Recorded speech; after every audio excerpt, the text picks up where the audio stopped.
बिस्मिल्लाहिर्रहमानिर्रहीम। अस्सलाम वालेकुम दोस्तों, कैसे हैं आप सब? उम्मीद है अल्लाह के फजल करम से बिल्कुल ठीक ठाक होंगे। तो जी व्यूअर्स, आज हम बना रहे हैं पकौड़े, क्रिस्पी पकौड़े। ये चीज़ें हैं, कुछ इंग्रेडिएंट लिस्ट मैंने पहले आपको दिखा दी है। अब ये चीज़ें हैं जो हम पकौड़ों के लिए इस्तेमाल करेंगे। एक अदद बैंगन है, प्याज है, पालक है, धनिया है, सब्ज़ मिर्ची है, आलू है और बेसन है। तो आलू आप देख रहे हैं मैंने काट के रख ली हैं, बेसन छान के रखा हुआ है और ये बाकी चीज़ें भी हम काट लेंगे। बैंगन को भी काट लेंगे, बाकी सारी चीज़ें बारीक बारीक काट लेंगे। पालक, धनिया, पुदीना और मिर्चें। पुदीना इसलिए थोड़ा पकौड़ों में डालेंगे कि पुदीने की वजह से इसका टेस्ट बड़ी, इसमें खुशबू एक बड़ी अच्छी सी आती है। तो शुरू करते हैं। तो जी फ्रेंड्स, मेरे पास यहाँ 200 ग्राम बेसन है, यानी 1 पाव बेसन है। आप अपनी ज़रूरत के मुताबिक बेसन कम या ज़्यादा कर सकते हैं, बाकी मटेरियल भी उस हिसाब से कम या ज़्यादा ऐड कर सकते हैं। यहाँ पे मेरे पास एक बैंगन है कटा हुआ, वो मैंने इसमें डाल दिया है। अब ये पालक और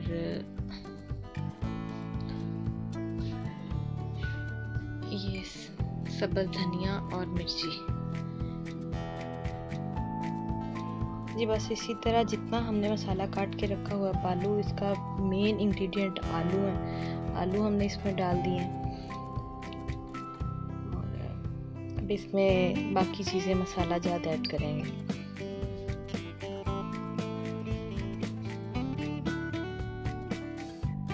यहाँ 1 चम्मच के बराबर तकरीबन खुश्क धनिया है, और ये मसला हुआ धनिया, ज़्यादा बारीक इसको पिसा हुआ धनिया नहीं है। इसमें साबुत थोड़े मसाले साबुत ही होने चाहिए। ये ज़ीरा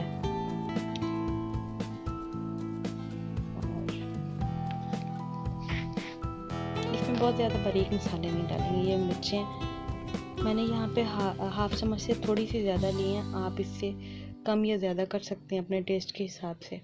नमक आधा चम्मच,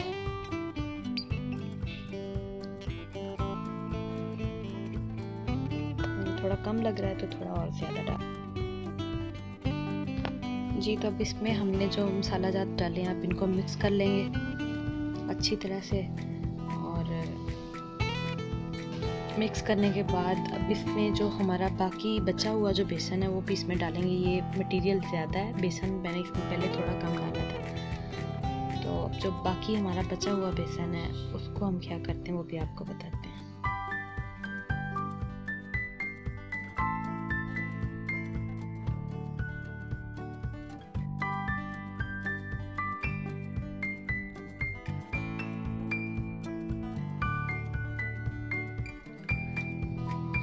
तो आप देख रहे हैं मैंने पहले मसाले में बेसन थोड़ा कम डाला था और कुछ बेसन बचा के रख लिया। अब ये जो बेसन हमने बचा के रखा हुआ है, इसमें मैंने ऑयल डाला है। ऑयल अब बहुत ज़्यादा नहीं डालेंगे, 3 से 4 चम्मच ऑयल, छोटे खाने वाले चम्मच जो हैं वो बहुत काफ़ी है इसमें। तो डाल के इसको अच्छी तरह से मिक्स कर लेंगे इसके अंदर। ऑयल डालने से ये होगा कि पकौड़े बड़े खस्ता बनेंगे, बड़े क्रिस्पी से पकौड़े बनेंगे और उनका कलर बड़ा बरकरार रहता है। ज़रूर इस तरीके से बना के चेक करिएगा।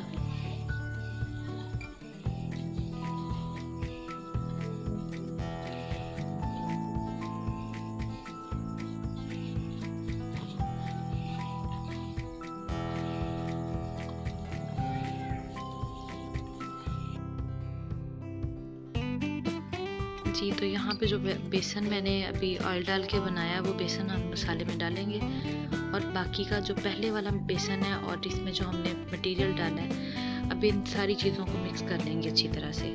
तो बस ये हमारा मसाला हो गया तैयार, बिल्कुल रेडी। अब पकौड़े बना सकते हैं हम इससे।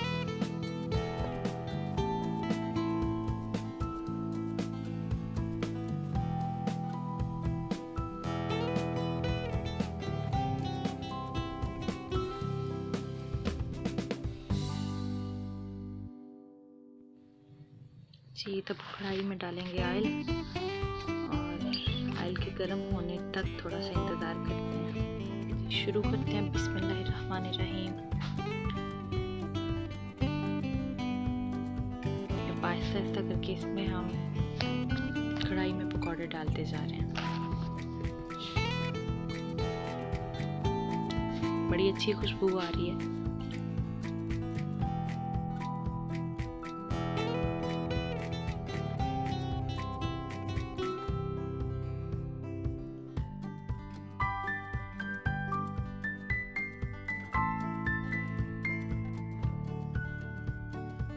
जी तो एक साइड से पक गए हैं ये देखें गोल्डन गोल्डन हो गए। साइड चेंज कर देंगे इनकी। याद रखें जब भी पकौड़े बनाएं तो इनको हल्की आंच पे बनाएं ताकि अंदर तक बेसन पक जाए। और ये देखें कितने प्यारे निकल रहे हैं पकौड़े मज़े के। हल्की आंच पे बनाएंगे तो पकौड़े बड़े अच्छे और खस्ता बनेंगे। अगर हम आंच तेज़ करते हैं और जल्दी जल्दी बनाते हैं तो ऊपर से तो वो बन जाते हैं लेकिन अंदर से बेसन फिर बिल्कुल कच्चा कच्चा रह जाता है, तो बिल्कुल भी अच्छा नहीं लगता ना। ये देखिए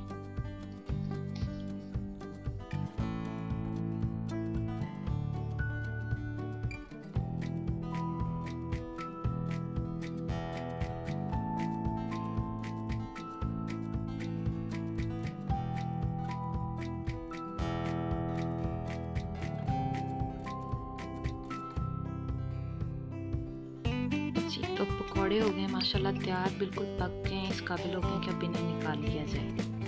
ये देखिए माशाल्लाह कितना खूबसूरत कलर आया है।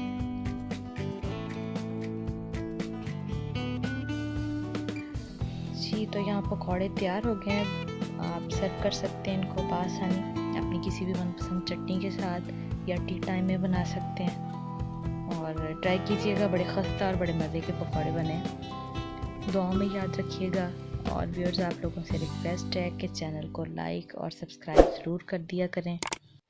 Thanks for watching. अल्लाह हाफ़िज़।